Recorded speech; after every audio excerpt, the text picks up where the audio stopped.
पूरा देश शुक्रवार को जब गणतंत्र दिवस मना रहा था, तब यूपी के कासगंज में सांप्रदायिक तनाव और हिंसा की जमीन तैयार हो रही थी। उसी जमीन पर थोड़ी देर में खूनी खेल खेला गया और अब पथराव, आगजनी और गोलीबारी के बीच कासगंज में राजनीतिक खेल भी शुरू हो गया है। कासगंज में हिंसा क्यों हुई, ये समझ से परे है। जो खूनी कहानी सामने आई है वो हैरान परेशान करने वाली है। बताया जा रहा है कि गणतंत्र दिवस के मौके पर कासगंज में संघ की छात्र इकाई, एबीवीपी और कुछ हिंदू संगठनों की युवा बाइक पर तिरंगा यात्रा निकाल रहे थे। तिरंगा यात्रा कासगंज के हुलका मोहल्ले तक पहुंची तो वहां वंदे मातरम और भारत माता की जय के नारे लगाए गए। गणतंत्र दिवस पर देशभक्ति के नारे लगाने में कुछ भी गलत नहीं था, लेकिन तिरंगा यात्रा में शामिल युवकों के नारे के जवाब में हुलका मोहल्ले के किसी युवक ने पाकिस्तान जिंदाबाद का नारा भी लगा दिया और इसी पर कहा जा रहा है कि बवाल शुरू हो गया। पथराव, आगजनी और फायरिंग होने लगी। एक मोहल्ले से शुरू हुई हिंसा कासगंज के कई इलाकों में फैलती चली गई। पुलिस जब तक हरकत में आती तब तक चंदन गुप्ता नाम के युवक की मौत हो चुकी थी। छिटपुट घटना आज करने का प्रयास किया गया। जो चंदन नाम का लड़का था जिसकी कल दुखद मृत्यु हो गई थी, उसका आज क्रिमेशन हुआ सुबह। और क्रिमेशन से लौटते वक्त कुछ ऐसे तत्व थे, शरारती तत्व, जिन्होंने आउटस्कर्ट्स पे एक गुमटी थी, उस पर आग लगाने का प्रयास किया। एक दो दुकानें जूतों की थी, उस पर प्रयास किया गया। पुलिस वहां मौके पर पहुंच गई, आग को बुझा दिया गया और जो लड़के शरारती तत्व थे कुछ को पकड़ लिया गया, कुछ बाकियों को खदेड़ दिया गया है। इस समय हमारा प्राथमिक उद्देश्य यह है कि वहां पर शांति व्यवस्था बहाल रहने के साथ साथ लोगों में भाईचारा कायम हो। तो हम लोग इस बात का पूरा प्रयास कर रहे हैं, लोगों को एक साथ ही रहना है और हम लोग कार्रवाई के अतिरिक्त लोगों को ये समझा बुझा भी रहे हैं और इसमें हम लोग को सफलता भी मिल जाएगी। किसी भी असामाजिक तत्व को, चाहे वो कितना भी प्रभावी क्यों ना हो, कानून व्यवस्था किसी को हाथ में लेने नहीं दिया जाएगा। जो भी असामाजिक तत्व मिला और उसने कोई कार्रवाई अराजकता की तो उसके खिलाफ कड़ी कार्रवाई होगी।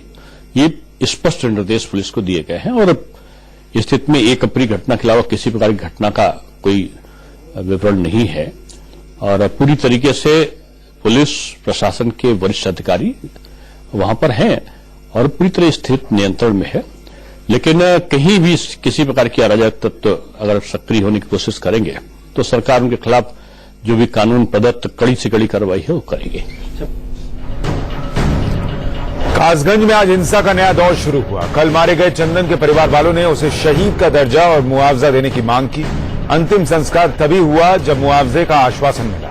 चंदन के अंतिम संस्कार से लौट रही भीड़ को अचानक जुनून सवार हुआ और भीड़ में शामिल कुछ उपद्रवियों ने 3 बसों और कई दुकानों में आग लगा दी। हालात पर काबू पाने के लिए कासगंज में आसपास के 4 जिलों के पुलिस प्रमुख लखनऊ से पहुंचे।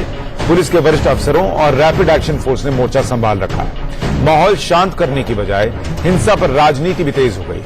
हिंदूवादी नेता साध्वी प्राची को कासगंज जाने से रोका गया तो उन्होंने सिकंदरा राव में धरना देकर मथुरा बरेली हाईवे जाम कर दिया।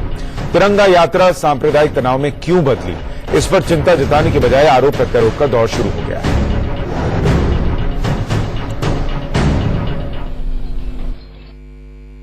मैं तुरंत फोर्स को लेके और मैं आपके बीच में आया हूं और जो ये घटना घटी है इसको किसी भी कीमत पर माफ नहीं किया जा सकता। मैं जितना आक्रोश कासगंज में आज है मैंने कभी देखा भी नहीं है। इस घटना में हमारे लोगों की कहीं कोई कमी नहीं है। ये झगड़ा योजनाबद्ध तरीके से किया गया है जिसमें से एक हमारा आदमी स्वर्गवासी हो गया। चंदन लड़का हमारा चंदन गुप्ता वो स्वर्गवासी हो गया है। इस घटना की जांच हम यहाँ के किसी भी अधिकारी से नहीं कराएंगे। कासगंज की सांप्रदायिक हिंसा जो है बहुत दुखद है और बहुत शोचनीय। 26 जनवरी को अलर्ट ऑलरेडी जारी था, सबको पता था कि ये मार्च निकलने वाला है। तो डिस्ट्रिक्ट एडमिनिस्ट्रेशन और डीजीपी और सबके रहते हुए ऐसा कैसे हो गया कि एक बच्चे की मौत हुई और इस घटना ने सांप्रदायिक रूप अब ले लिया। उत्तर प्रदेश में जहां सभी धर्मों के लोग सुख शांति से आप रह रहे थे, इस घटना पे आप कोई एक्शन भी नहीं ले पाए और अभी भी वहां शांति बहाल नहीं है। अभी भी लोग पेट्रोल, अभी भी लोग सड़कों पर घूम रहे हैं और आप कह रहे हैं कि घटना नॉर्मल है। तो आप सच का सामना न करना चाहते हैं या आप में काबिलियत नहीं है कि आप उत्तर प्रदेश को गवर्न कर सकें। आपको उत्तर प्रदेश से माफी मांगनी चाहिए क्योंकि झूठ भी बड़ा भ्रष्टाचार है और आपकी सरकार लगातार झूठ बोल रही है। जब से ये सरकार आई है देश में और प्रदेश के अंदर भारतीय जनता पार्टी की, ये शिक्षा का जो एक वैज्ञानिक दृष्टिकोण होना चाहिए, जिसको साइंटिफिक टेम्पर कहते हैं, उसको खत्म कर रही है। अब शिक्षा धर्म के आधार पर पढ़ाई जाएगी। ये जो इनकी ये कोशिश है, समाज में बांटने की कोशिश है, क्योंकि ये सामाजिक आर्थिक प्रगति देश को नहीं दे पा रहे हैं, इसलिए किसी न किसी रूप में ये अपने पुराने डिविसिव एजेंडा पर आ रहे हैं और इससे स्पष्ट हो गया है कि बीजेपी की सरकार के पास देश की प्रगति का कोई रास्ता नहीं है, सिवाय इसके कि लोगों को धर्म के आधार पर बांटो, झगड़ा कराओ, फसाद कराओ। देखिए, जिस तरह का माहौल देश के अंदर पैदा किया जा रहा है, अभी तक तो हैरत थी कि कम्युनल क्लैशेस क्यों नहीं हुए। ये उसी का नतीजा है जो कुछ हुआ। बगैर किसी इजाजत के जहां जहां बीजेपी की सरकारें हैं, लोग सड़कों पे होड़न कर रहे हैं। एक फिल्म के लेकर के सुप्रीम कोर्ट के फैसले को तार तार करते हुए एक मखसूस जहन के लोग सड़कों पर उतरते हैं, देश की प्रॉपर्टी को नुकसान पहुंचाते हैं। उनके ऊपर पाबंदी नहीं है, वहां कोई फायरिंग नहीं होती है। लेकिन जहां पर दो तबकों के दरमियान, दो ग्रुप्स के दरमियान में झगड़ा है, वहां पर फायरिंग किसकी तरफ से हुई ये पता नहीं है। सब एक दूसरे पर इल्जाम लगा रहे हैं।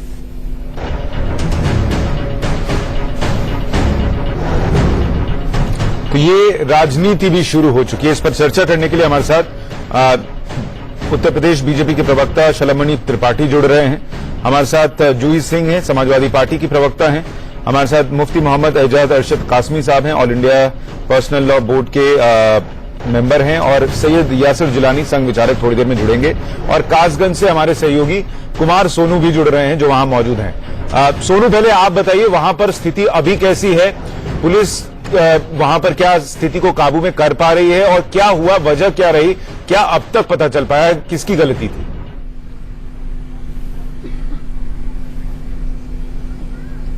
देखिए, एबीवीपी और वीएचपी के कार्यकर्ता जो है पूरा तिरंगा यात्रा निकाल रहे थे कासगंज में 26 जनवरी के दिन के मौके पर, लेकिन वहां से वंदे मातरम के जब नारे लगे और पाकिस्तान मुर्दाबाद के नारे लगे, तो कहीं ना कहीं जो मुस्लिम बाहुल्य क्षेत्र था जहां पर उस वक्त वो तिरंगा यात्रा थी, तो वहां से वो विरोध हुआ और लगातार विरोध के बाद जो है वो इतना मामला बढ़ गया कि पत्थरबाजी शुरू हो गई, जिसमें चंदन नाम के लड़के की मौत हो गई। आज सुबह तड़के जो है तकरीबन 10:30 बजे के करीब चंदन का जो है अंतिम संस्कार किया गया। लेकिन जब वहां से शमशान भूमि से वापस लौट रही थी लोग, तो वहां जो भीड़ वो वापस लौट रही थी, तो उन्होंने आगजनी की। बहुत छोटी आगजनी हुई है। लेकिन हम आपको बताएं कि एक मस्जिद के प्रीमियस में एक दुकान थी, इसमें इस पूरे मामले के बाद जो है वो जला दी गई। इसके अलावा 2 मस्जिदों में तोड़फोड़ हुई है। इसके अलावा छोटी छोटी छुटपुट जो आग की घटना है वो हुई है। लेकिन सबसे बड़ी बात यह है कि उत्तर प्रदेश पुलिस पर नाकामी को लेकर सवाल उठ रहे हैं, क्योंकि बहुत बड़ी लापरवाही हुई है उत्तर प्रदेश पुलिस की तरफ से।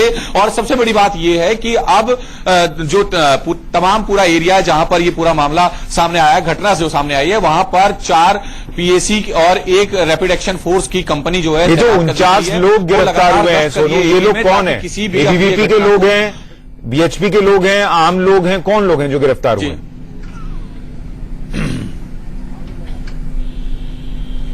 देखिए, अभी ऐसा कुछ सार्वजनिक नहीं किया गया है, लेकिन दोनों ही पक्षों में से जो भी उपद्रव करता हुआ पाया जा रहा है, तो पुलिस उसे तुरंत हिरासत में ले रही है और कार्रवाई भी कर रही है। हालांकि पूरे मामले की जांच के आदेश भी दे दिए गए, लेकिन सवाल सबसे बड़ा यही है कि उत्तर प्रदेश पुलिस ने इतनी एक छोटी सी घटना से, जो कि तिरंगा यात्रा चल रही थी, उसको इतना बड़ा उग्र रूप हो गया, लेकिन बावजूद उसको रोकने की कोशिश। हमारे साथ शलमणि त्रिपाठी भी हैं, उत्तर प्रदेश बीजेपी के प्रवक्ता हैं। शरद भाई, आपने बहुत लंबे समय तक पत्रकारिता की है, अब जाके आप राजनीति में आए हैं, तो मैं चाहूंगा कि आप जब जवाब दें तो आपके अंदर का वो पत्रकार भी आज बोले जो कि बहुत सालों तक पत्रकारिता कर चुका है और गंभीर पत्रकारिता कर चुका है। मुझे ये बताइए कि जो भी हुआ वो आपके राज्य में कैसे हो गया? एक तो 26 जनवरी जब गणतंत्र दिवस पर इतनी सुरक्षा होती है हर जगह, उसमें तिरंगा यात्रा के दौरान यह हंगामा हुआ कैसे? और उसके एक दिन बाद फिर हंगामा हो गया। यूपी पुलिस कर क्या रही थी, प्रशासन कर क्या रहा था? नहीं, देखिए, जैसा कि आपके संवाददाता ने बताया, पूरी घटना वही है जो प्रथम दृष्टया पुलिस की जांच में आई है कि एक तिरंगा यात्रा निकल रही थी और तिरंगा यात्रा के दौरान ये दुर्भाग्यपूर्ण है कि कुछ लोगों को तिरंगे से परहेज है, कुछ लोगों को भारत माता के नारों से दिक्कत थी और उन लोगों ने वहां पर कुछ ऐसे नारे लगाए जो आपत्तिजनक थे और उस दौरान क्लैश हुआ। पुलिस ने अपनी तरफ से संभालने की कोशिश की, लेकिन क्योंकि काफी बवाल था, काफी वहां पर हंगामा था, पुलिस ने हालात को काबू में करने का प्रयास किया, लेकिन दुर्भाग्यपूर्ण तरीके से एक नौजवान की मौत हुई है। और उसके बाद आज क्रिमेशन के बाद जब ये घटना हुई है तब भी पुलिस बल मौजूद था और इसीलिए हम ये कह सकते हैं कि ये घटना एक बड़ा रूप नहीं ले पाई। पुलिस ने फौरन काबू में किया हालात को। 50 लोग, लेकिन हमारे सहयोगी सोनू बता रहे हैं कि मस्जिद के अंदर दुकान जला दी गई, कई जगहों पर आगजनी हुई है। तो ये पुलिस के रहते कैसे हो रहा है और दूसरे दिन कैसे हो रहा है? मैं वही बता रहा हूं कि देखिए, वो मस्जिद प्रीमाइसेस में एक छोटी सी गुमटी थी, उसको टारगेट किया गया और फौरन पुलिस ने पहुंच के हालात को काबू में किया वहां पर, और इसीलिए आप देखेंगे तो स्थिति नियंत्रण में है। तो आपके हिसाब से पुलिस की कोई गलती नहीं है, कोई कमी नहीं है पुलिस की तरफ से? नहीं, मैं ये नहीं कह रहा, ये मैं कतई नहीं कह रहा। देखिए, कोई भी घटना होती है तो मैं ये नहीं कह सकता कि पुलिस की गलती नहीं है, पुलिस की लापरवाही नहीं है, लेकिन अभी ये जो वक्त है, हमारा ये मानना है कि ये शांति और अमन चैन की बात करने का वक्त है। इसमें निश्चित तौर पर अमन चैन की बात करने का वक्त है। शलभ भाई, मुझे ये बताइए, बीजेपी सांसद राजवीर सिंह राजू वहां पहुंचते हैं और उनका स्टेटमेंट मैंने अभी सुनवाया है। उनका बयान था कि अभी जांच हुई नहीं है, वो कह रहे हैं हमारा आदमी स्वर्गवासी हो गया और हमारे लोगों की कोई गलती नहीं है। एक सांसद के हमारे लोग कौन होते हैं? सारे लोग उनके हमारे लोग नहीं है। एक तबका उन्होंने बांट लिया कि वो उनके लोग हैं और दूसरे तरफ के लोग किसके लोग हैं? नहीं, सांसद के लिए हर जनता से जुड़ा हर व्यक्ति उनका अपना होता है। वहां पर आक्रोश था, सांसद वहां पर पहुंचे थे, सांसद ने कुछ देर बैठ के वहां पर अपनी बात रखी है, लेकिन निश्चित तौर पर सरकार बिल्कुल कृत संकल्पित और इसीलिए देखिए, मैंने पर ये कहने का क्या मतलब है कि हमारे लोगों की गलती नहीं है और हमारा आदमी स्वर्गवासी हो गया? ये तो आप बता रहे हैं कि जो मारा गया वो हमारा है और जो दूसरे तरफ के लोग हैं वो जो हैं वो किसी और के हैं, उनको आप अपना नहीं मानते। और ये तो हिंसा भड़काने वाली बात है, गुस्सा भड़काने वाली बात है। नहीं, देखिए, जो नौजवान मारा गया इसमें कोई दो राय विचारधारा से जुड़ा हुआ नहीं था। कहते कि उसको नहीं मारा जाना चाहिए था, उसके साथ संवेदना है, वो हमारा लोग है और हमारे लोग की कोई गलती नहीं, इसका क्या मतलब? उनके साथ नहीं, देखिए, अगर वो मारा गया है और नौजवान की मृत्यु हुई है तो उसके परिवार के साथ संवेदना व्यक्त करने जो व्यक्ति जाएगा वो यही कहेगा कि नौजवान की कोई गलती नहीं थी, क्योंकि शुरुआती तौर में भी जो जांच के जो आधार पर जो बातें सामने आई हैं उसमें ये बात सही है। जूही सिंह जी, मुझे ये बताइए कि क्या इस देश में अब तिरंगा यात्रा भी सांप्रदायिक हो गई है? ये जो हुआ वो क्यों हुआ? सुशांत जी, तिरंगा यात्रा कभी सांप्रदायिक नहीं हो सकती है। गणतंत्र दिवस का दिन था, अलर्ट जारी था, पुलिस सो रही थी क्या? इस यात्रा के लिए, हर यात्रा के लिए गणतंत्र दिवस में जब अलर्ट जारी होता है तो परमिशन लेनी होती है, और अगर परमिशन ना भी हो तो मुझे इतना विश्वास है, शलभ भाई को भी विश्वास होगा कि पुलिस को पता रहता है कि कोई यात्रा कहां से जा रही है, कितने लोग हैं, कहां से वो गुजरेगी। अगर कोई भी नारे लगे, दोनों तरफ से नारे लगे, हमारा एक बच्चा मारा गया, हमारे उप मुख्यमंत्री कहते हैं कानून व्यवस्था लोगों को हाथ में नहीं लेने दी जाएगी। कानून व्यवस्था तो ध्वस्त हो चुकी है, लोगों ने हाथ में ले ली है, आज भी वहां शांति नहीं है। आज भी एक तिरंगा यात्रा को दो समुदाय जो आपस में साथ ही शांति से रह रहे थे, एक सांप्रदायिक घटना के रूप में वो उभर के आ गई है। मैं आनंद कुमार का भी बयान सुन रही थी। ये आनंद कुमार जो है ये एडीजी है, पिछले 28 दिन से ये डीजी का भी चार्ज संभाले हुए थे, और ये हमें बता रहे हैं कि इनको उम्मीद है कि भाईचारा कायम होगा।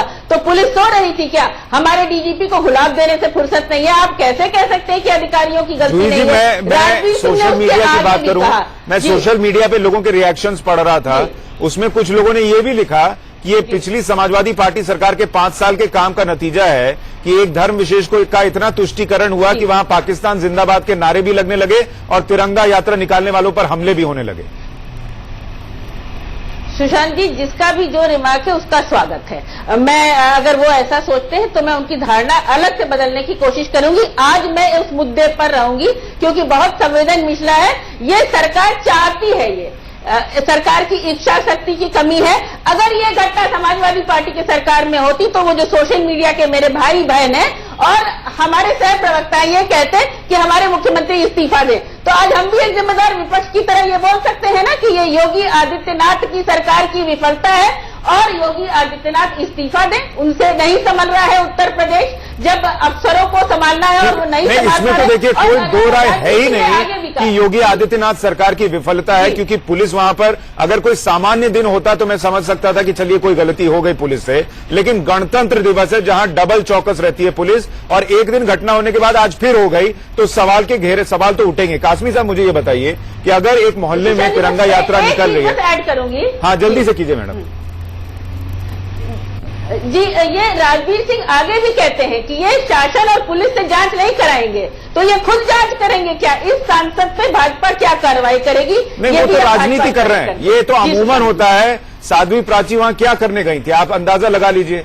हमारे लोग मारे गए, हमारा बच्चा मारा गया, हमारे लोगों का कोई दोष नहीं है, हमारे लोगों का कोई दोष नहीं है, बिना जांच के ये एक तो पहले कैसे बता दिया, और दूसरा हमारे लोग क्या होता है एक सांसद के लिए। तो मुझे लगता था कि हिंदू मुस्लिम सिख ईसाई कोई भी हो सब हमारा होता है, उसमें एक व्यक्ति को या एक वर्ग को उन्होंने हमारा बता दिया। खैर मुझे ये बताइए कासमी साहब कि अगर तिरंगा यात्रा निकल रही थी और उस दौरान अगर ये पाकिस्तान जिंदाबाद के नारे लगे तो क्या ये गलत था या नहीं था, और इसकी वजह से ये हिंसा हुई? देखिए, सबसे पहले तो मैं अपील करूंगा दोनों समुदाय के लोगों से कि टॉलरेंस और सब्र और जब्त से काम लें। कोई आदमी अगर सब्र कर लेता है या बर्दाश्त कर लेता है तो वो बुज़दिल नहीं होता या उसके कोई ईगो प्रॉब्लम नहीं होती, इसलिए जो बर्दाश्त करता है वही बड़ा होता है। तो अगर किसी का नुकसान भी हुआ है, चाहे वो मुस्लिम समुदाय हो या दूसरे भाई हो, जो भी हो, वो बर्दाश्त करे और देश को सर्वप्रथम रखे कि अगर किसी वजह से कम्युनल फसाद होता है या इस तरह के फसादात होते हैं तो हमारा निजी नुकसान के अलावा सबसे ज्यादा देश का नुकसान होता है, देश की इमेज खराब होती है। इसलिए सब जो हिम्मत से काम ले, सब्र से काम ले, और अगर कुछ घटना हुई है, नुकसान हुआ है, तो उसको बर्दाश्त करने की कोशिश करें। दूसरी बात जो मैं कहना चाहूंगा कि देखिए, तिरंगा हर इंसान के दिल में रहता है। तिरंगा से किसको भला क्या दुश्मनी हो सकती है? कल हम लोगों ने हर मदरसे में जा करके तिरंगा लहराया, पूरा जश्न मनाया, सेलिब्रेट किया। पाकिस्तान भी सबके दिल में तो नहीं रहता ना सर। लेकिन यहाँ पर पाकिस्तान का चर्चा क्या सर दिक्कत क्या होती है कि अगर किसी को देख करके, जैसे हम दोनों आदमी अभी गुफ्तगू कर रहे हैं और आप हम पर भक्ति कसते हुए अगर आप पाकिस्तान मुर्दाबाद करेंगे तो यकीनन हमको तकलीफ होगा कि हम ही को देख करके ये क्यों पाकिस्तान का नाम लेता है। तो ये ऐसा होता है, पाकिस्तान मुर्दाबाद के नारे नहीं लग रहे थे, नहीं ऐसा होता है, जय के नारे लग रहे थे। और जो हमारे पास जानकारी है, फिर पाकिस्तान जिंदाबाद के जब नारे लगे तो वहां पर विवाद शुरू हुआ। मैं ये क्या हुआ, छोटा सा ब्रेक ले रहा हूं, सर मैं छोटा सा ब्रेक ले रहा हूं, फिर मैं आपका पूरा रिएक्शन ले पाऊंगा। एक छोटे से ब्रेक के बाद भी इस बड़ी बहस पर हम बने हुए हैं। देश गणतंत्र दिवस मना रहा था और यूपी के कासगंज में एक बच्चे की जान चली गई। तिरंगा यात्रा के दौरान हंगामा क्यों हुआ? क्या तिरंगा भी सांप्रदायिक होता जा रहा है? इस पर यह हंगामा कैसे हो गया? यूपी प्रशासन क्या कर रहा था? और पाकिस्तान जिंदाबाद के नारे कौन लगा रहा था? इस पर हम चर्चा कर रहे हैं शलभ मनी त्रिपाठी बीजेपी के, सैयद यसर जिलानी संघ विचारक, जूही सिंह समाजवादी पार्टी से और मुफ्ती मोहम्मद एजाज अरशद कासमी हमारे साथ all India Muslim personal law board के बने हुए हैं। कासमी साहब, ब्रेक पर जाने से पहले मैं आपसे ही बात कर रहा था, इसलिए मैं एक सवाल और पूछना चाहूंगा कि एक तो ये पाकिस्तान जिंदाबाद के नारे कौन लगाता है, क्यों लगाता है, क्या ये गलत नहीं है? और दूसरा कि जिस लड़के को गोली मारी गई वो उसी मोहल्ले में, उसी इलाके में किसी ने तो चलाई होगी, तो उस बच्चे की मौत को लेकर जो तमाम मुस्लिम लोग हैं, मुस्लिम नेता हैं या उस इलाके के लोग हैं, वो क्यों नहीं हुआ है? हम सब उसके साथ हैं। कोई भी बच्चा हो, चाहे हमारा हो या किसी का भी हो, सब बच्चे हैं और देश के शहरी है, उसके साथ ज्यादती नहीं होनी चाहिए। लेकिन जहां तक पाकिस्तान की बात है, पाकिस्तान से भला कौन आदमी जो है, कौन होगा ऐसा जो पाकिस्तान से नफरत नहीं करता होगा उसकी हरकतों की वजह से? पर वो आप तो नहीं करते होंगे जो वहां नारे लगा रहे थे। मैं समझता हूं कि कोई पागल और सिरफरा भी ऐसा होगा, वो भी जो है इस तरह के धोखे से भी उसकी जबान से ऐसी बात नहीं जारी हो सकती। पूरे हिंदुस्तान से, आजाद हिंदुस्तान के बाद एक सिंगल वहां सिंगल इंसिडेंट बता दीजिए। नहीं, वहां किसने बोला? से भी मैं तो कह रहा हूं कि जितनी रिपोर्ट आई है उसमें यही है कि वहां पाकिस्तान जिंदाबाद के नारे लगे और उसके बाद ही हंगामा शुरू हुआ। वही तो ये जांच का विषय है कि किसने किया। अगर कोई किया है तो यकीनन जो है उसको सजा होनी चाहिए। जो तिरंगा यात्रा निकाल रहे होंगे उन्होंने तो नहीं किया होगा ना सर? नहीं होगा, कभी दंगा भड़काने की नीयत से अगर जाएंगे मतलब तिरंगा यात्रा निकाला, फिर पाकिस्तान जिंदाबाद के नारे खुद लगाए, फिर अपने लोगों को गोली मार दिया। नहीं, दंगा भड़काने वाले तो कुछ भी कर सकते हैं। अगर वो दंगा भड़काने के लिए अगर एक मुस्लिम मोहल्ले से गुजर रहे हैं, आप आराम से जा रहे हैं, जाइए, बहुत अच्छा तिरंगे का रिस्पेक्ट कीजिए। असल में देखिए दिक्कत क्या है कि जब किसी को किसी से नई नई मोहब्बत होती है ना तो वो ज्यादा उबाल चढ़ती है। इन लोगों का भी वही हाल है कि अभी तिरंगे से इन लोगों को नई मोहब्बत हुई है। आपको याद होगा वाजपेयी नई मोहब्बत तो किसी को पाकिस्तान से भी हुई है ना सर, पाकिस्तान से क्यों मोहब्बत होगी, किसी को पाकिस्तान से लेना देना क्या, हमारे लिए वो मौजूद बहस ही नहीं। मैं आपके लिए कहाँ कह रहा हूँ, मैं तो कह रहा हूँ, मैं तो नाम भी नहीं ले रहा, हम मैं कह रहा हूँ किसी ने तो नारे लगाए होंगे, किसी के लिए भी नहीं होगा। ठीक है जिलानी साहब, मुझे होगा अगर किसी ने ऐसा लगाया है तो मैं तो समझता हूँ कि सबसे पहले उसका दिमागी इलाज होना चाहिए जाकर के कि किसने ऐसा लगाया, और यकीनन जो दिमागी तौर पर वो सही स्थिति में नहीं होगा तभी वो ऐसा जाकर के किया। ठीक है जिलानी साहब, मुझे ये बताइए, ये जो तिरंगा यात्रा और जो हंगामा हुआ इस पर क्या ये एक तरीके से डिवाइड पैदा कर रहा है जो हो रहा है उसकी वजह से? देखिए, मैं अपनी बात रखने से पहले मैं सबको सुन रहा था, मुझे बहुत हैरानी हुई कि लोग आरोप प्रत्यारोप आज भी कर रहे हैं, जबकि वो भूल जाते हैं कि एक युवा साथी, एक युवा वहां पे उसकी जघन्य हत्या हुई है, एक घर का चिराग बुझा है, और उसके बाद भी लोग तरह तरह की राजनीति यहां पे बैठ के कर रहे हैं। मैं ये पूछना चाहता हूं कि आखिर वो कौन सी मानसिकता काम कर रही है जो तिरंगे से नफरत करती है। इस भारत में एक नहीं 1000 केसेस ऐसे हैं जिसमें तिरंगे के खिलाफ लोगों ने इस तरह का प्रदर्शन किया है। वंदे मातरम अगर आप इनसे कहिए, ये कभी नहीं कहते हैं। और कहीं ना कहीं जो अभी 2 दिन पहले एक हैदराबाद के बड़बोले नेता का जो बयान आया था, जिसमें उन्होंने कहा था कि 4% अगर राजपूत इकट्ठे हो सकता है तो 14% मुसलमान इकट्ठा क्यों नहीं होता। इस तरह के उन्माद फैलाने वाले बयान जब जब हिंदुस्तान में आएंगे इसी तरह की हरकत होगी, क्योंकि ये शय देती है, उन्माद बढ़ाती है और युवाओं के दिमाग को कहीं ना कहीं दूषित करती है। लेकिन मैं चाहूंगा कि कासगंज के लोग, मेरी उनसे रिक्वेस्ट है, जो प्रबुद्ध जन हैं, जो समाज के तमाम वर्ग के लोग हैं, उनसे रिक्वेस्ट है कि जो 25 जनवरी को जो कासगंज था वो 27 जनवरी के शाम तक या रात तक वही होना चाहिए। और मैं इसमें यूपी सरकार को बहुत बहुत मुबारकबाद देना चाहूंगा, क्योंकि यूपी सरकार ने जो अभी तक नामजद अपराधी थे उसमें से 7 पकड़ लिए गए हैं। आरएफ की 4 टुकड़ियां वहां पे है, पीएससी की 4 टुकड़ियां हैं, तो जो सरकार पे कहीं ना कहीं निशाना लगा रहे हैं उनके लिए भी एक तमाचा है, क्योंकि सरकार वहां पर बहुत शानदार तरीके से, ये यूपी सरकार अगर वहां पर सब कुछ संभाल पाती तो जिस लड़के का आप जिक्र कर रहे हैं उसकी मौत भी नहीं होती। गणतंत्र दिवस था सर, आपको खुद पता है गणतंत्र दिवस में पूरे देश में कैसी सुरक्षा होती है, क्योंकि आतंकी हमलों का खतरा रहता है और वैसे भी सुरक्षा होती है।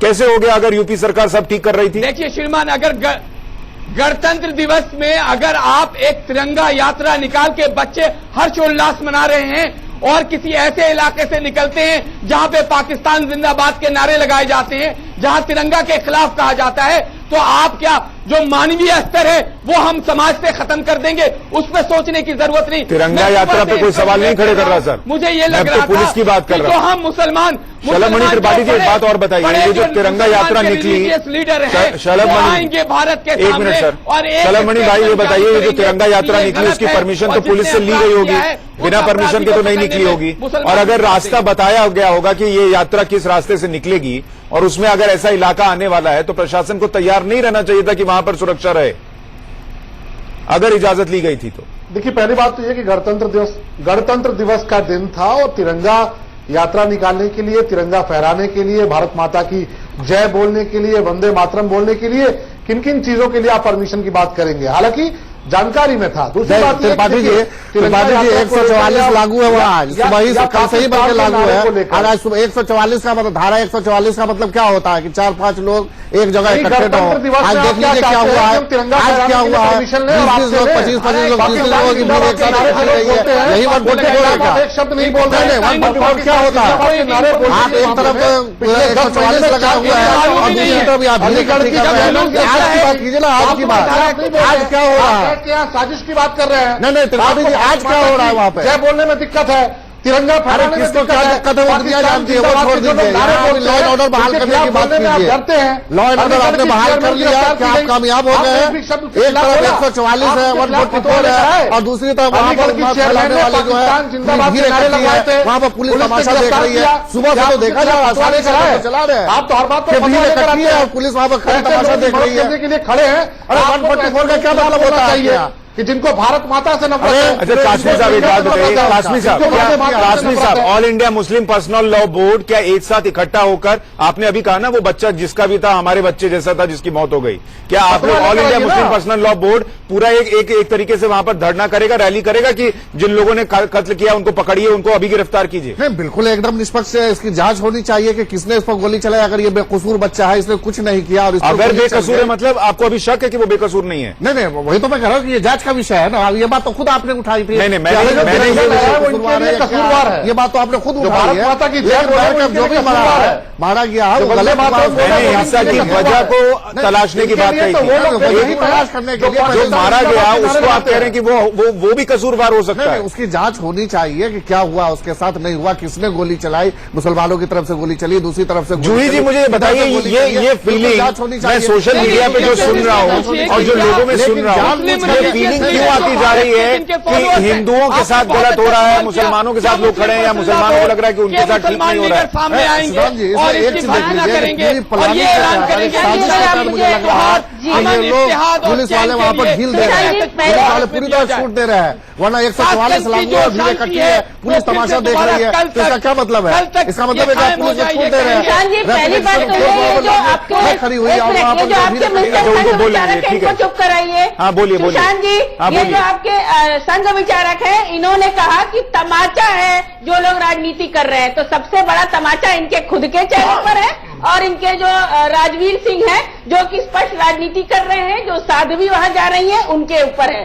इन्होंने भी ये नहीं कहा कि सरकार को गिरफ्तार कर लिया गया फॉर काइंड इन्फॉर्मेशन, उनको बॉर्डर पे गिरफ्तार किया गया, आप जानकारी ले लिया कीजिए। वहाँ कोई किसी को राजनीति नहीं करने दी जाएगी, वहाँ किसी को राजनीति नहीं करने दी जाएगी। हम खून की राजनीति करने वालों के साथ नहीं है, दंगा फैलाने वालों के साथ नहीं है। दंगा अभिशाप है इस समाज का, दंगा अभिशाप है समाज का। आप समाजवादी पार्टी का इतिहास भूल गई है। आपके राज्य में मथुरा के अंदर राम वृक्ष यादव के ने किस तरह से मथुरा को पंगु बना लिया था। चलो भाई, मेरे पास आखिरी मिनट है, ये बताइए जो आरोप कासमी साहब लगा रहे हैं कि प्रशासन जानबूझकर ढील दे रहा है वहां पर कि ऐसी चीज हो सके, इस आरोप पर आपका बयान क्या है? क्योंकि धारा 144 लगी है तो भीड़ कैसे इकट्ठा हुई? आपको इस पे राय रखने की कोई, आप राय रखने लायक नहीं है। तिरंगा भी आपके लिए सियासत की चीज है। आप मुजफ्फरनगर आप मेरठ के दंगे भूल गई है और आप जैसे आदमी को तो तुरंत जेल आपको आज चाहिए था कि आप शांति के लिए, इत्तेहाद के लिए, इस्लाम के लिए, भाईचारा के लिए अपील करती। आप देखिए इस तरीके से तो कोई फायदा नहीं है ना। ये फिर वही हो गया कि जो मुकम्मल बात बाहर आनी चाहिए थी कि लोगों तक पहुंचे ये बात, कि ऐसा नहीं होना चाहिए। खैर मेरे पास वक्त इतना ही था, बहुत शुक्रिया आप सभी का। सोनू, मैं आपके पास अपडेट के लिए लौटता रहूंगा, लेकिन सवाल यही है कि इस देश में तिरंगा यात्रा को लेकर भी हंगामा क्यों हो रहा है? पाकिस्तान जिंदाबाद के नारे कौन लगा रहा है? और लोगों के बीच, अगर सोशल मीडिया पे आप मैसेजेस पढ़िए, अगर ये लोगों के बीच भावना भर रही है कि हिंदुओं के साथ गलत हो रहा है या मुसलमानों के साथ गलत हो रहा है, तो क्या ये डिवाइड राजनीतिक पार्टियों की वजह से पैदा हो रहा है और क्या हाल के दिनों में ज्यादा हो रहा है? सोचिएगा इस पर। महाबहस में आज के लिए नमस्कार।